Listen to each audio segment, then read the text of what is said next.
Қайырлы күн, құрметті білім алушылар. Сіздермен Тотсамет ағай.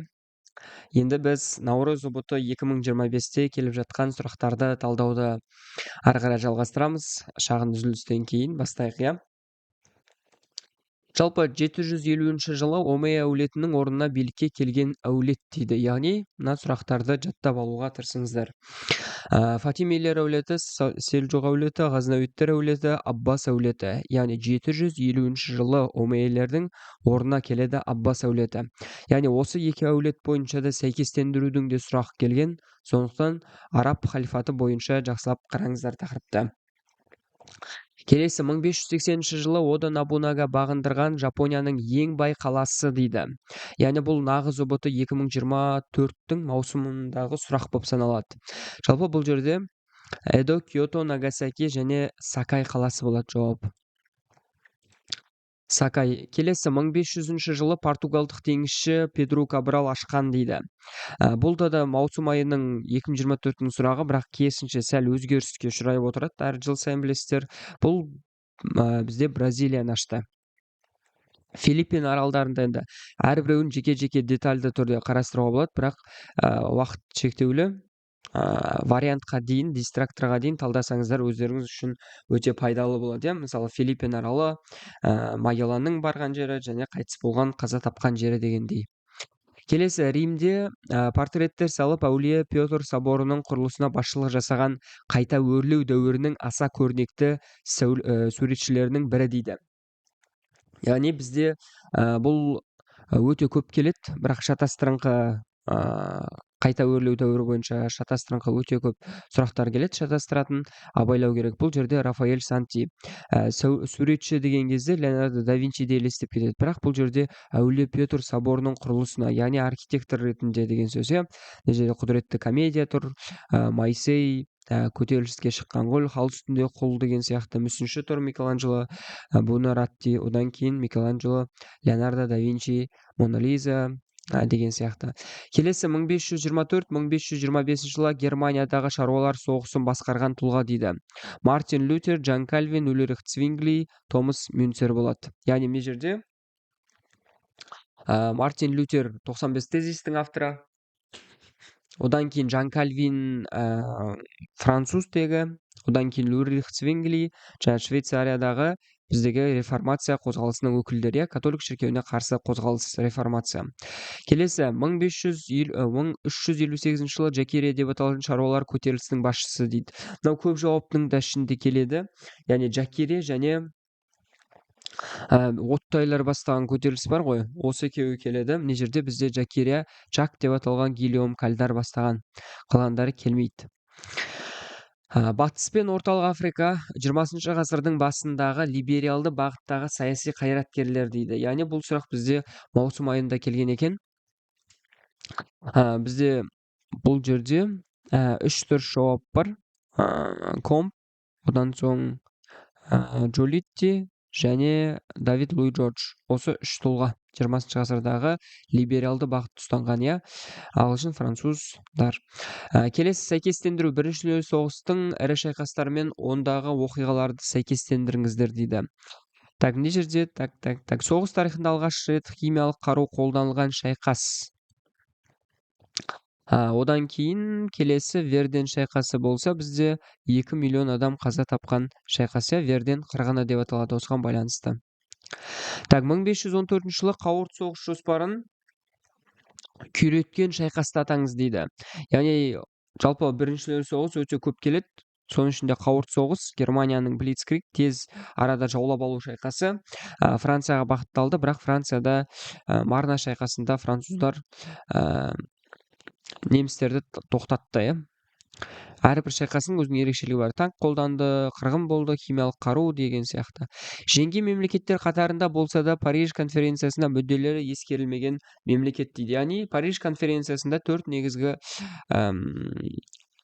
мемлекеттің негізгі кездесуі болды, бірақ ол жерге шақырылса да мәселені шеше алмаған ол Италия. Сіздер комментарийге Италия премьер-министрі, Британия премьер-министрі, Англиядан және ақш-тан Вудро Вилсон деген сияқты енді 3 тұлғаны жазып кетіңіздер Париж конференциясындағы.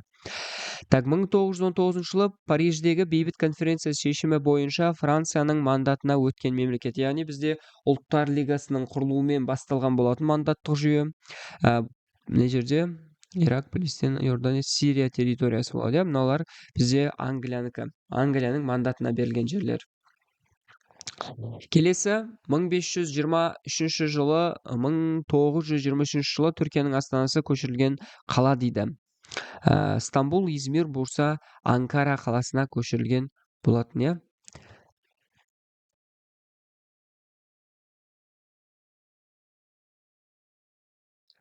Так, ары қарай жалғастырайық. Келесі. Так, мына жерде. Так, 1923 жылы Үндістанда жаппай бағынбаушылық қозғалысын өткізген партиялар дейді. Ол Үнді ұлттық конгресі, Коммунистік партия КСРОда, Демократиялық партия Америкада, Мұсылмандар лигасы дұрыс жауап болады, Республика Америкада, либералды емес. Так, 20 ғасырдың 20 жылдары Кальвин Кулич үкіметі жариялаған ұрандатаңыз дейді. Бұл бізде Америка ісі бизнес деген бағытты бастаған болатын, иә. Келесі Италияда басып кірген ел 1935 жыл. Бұл жалпы қаңтарда да ғой деймін.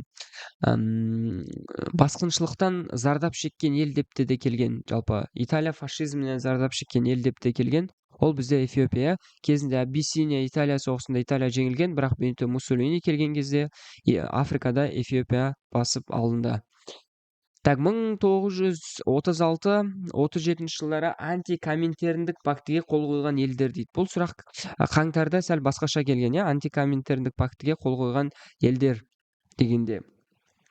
Бұл енді, бұны біз ЖИК деп жаттап алсақ жеңіл болады. Яғни Жапония, Италия, Германия как раз үшеуі фашистік мемлекеттер.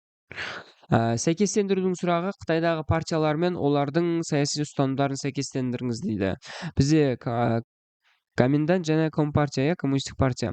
Коминдан партиясы Чан Кайши бастаған капиталистік бағытта Тайванға қашып кеткен тұлға деп те келеді.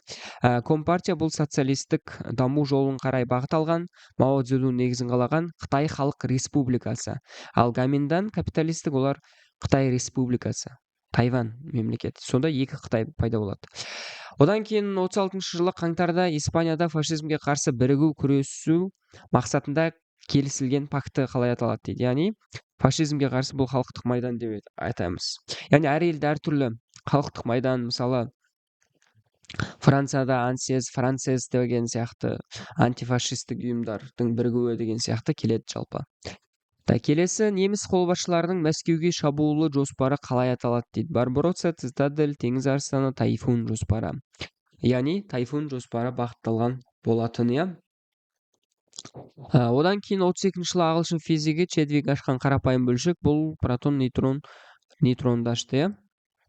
Так, ары қарай жалғастырайық. 1945 жылы Сан-Франциско қаласында құрылған ұйым, бұл бізде Біріккен ұлттар ұйымы, НАТО 49, ЮНЕСКО Біріккен ұлттар ұйымының білім және ғылым бойынша ұйымы, мақсаты міндетін жаттап алыңыздар, келеді. Варшава шарт ұйымы КСРО 55-те құрған, иә. 2004 жылы Еуроодақ құрамына кірген мемлекеттер дейді. Яғни Еуроодақ Шенген негізінде Мастрихт бітімі бойынша құрылған.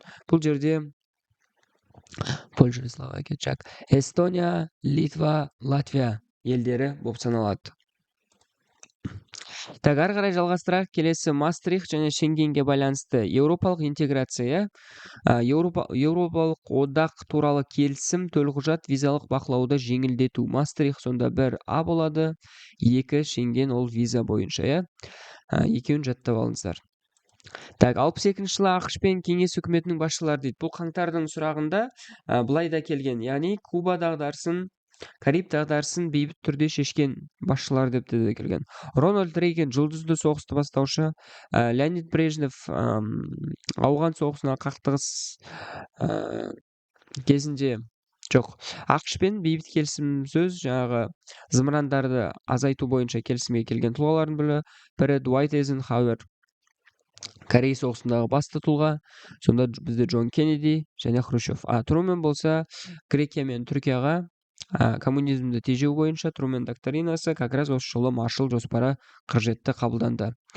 Түркі тілді мемлекеттердің біріктіретін халықаралық ұйым дейді. ТМД ол КСРО-ның орнына құрылған Шанхай ынтымақтастық ұйымы, АСЕАН, мына жерде Түрксой болады, келесі контексттік сұрақ крес жорықтарына байланысты келіпті. Мына контексттік сұрақты енді оқымай қояйын, өздеріңіз қараңыздар, кітаптан алынған. Жалпы крес жорықтарына байланысты. Енді крес жорықтарына байланысты контекстке үңілейік. Контексттің ашында Еуропа феодалдарының әскери жолаушылық жорықтары созылған ғасыр дейді. Яғни 11-13 ғасырлар, бізде крес жорықтарының уақыты. Одан кейін крес жорықтары кезінде таяу шығыста жаулап алған аймақтардың бірі дейді. Бұл Балқан түбегі. Яғни Балқан түбегі, яғни соғыстың алаңы болды. 1099 жылы шілдеде шабуылдардан кейін кресшілер басып алды дейді. Шілде айында дейді. Қай қаланы? 99 Иерусалим, Бульон деп жаттап алыңыздар, 95 жылы Клермон қаласында шіркеудің маңында мыңдаған дінбасылар мен халықтың алдында сөз сөйлеп шығысқа жорыққа тандырған папа дейді. Бізде жаңағы екінші Орбан бастаған болатын, Жақсы, ары қарай жалғастырайық. Батыс Еуропа елдері үшін крес жорықтардың оң салдарын анықтаңыз дейді. Бытыраңқылық, үзілуі дейді, мына жерде шатастырыңқы, қалалардың құлдырауы дейді. Жерорта теңізіндегі сауданың қызу түсуіне ықпал етті дейді. Яғни оң салдары деп тұр, мына жерде. Жақсы, олай болса, осымен аяқтайық. Бірінші талдау осымен тамам, екінші талдау бұйырса тағы да болады. Достарыңызбен бөлісе кетіңіздер, жазылып кетіңіздер каналға. Уведомлениені қосып қойсаңыздар, келесі эфир кезінде автоматты түрде келіп тұрады. Олай болса, сәттілік баршаңызға.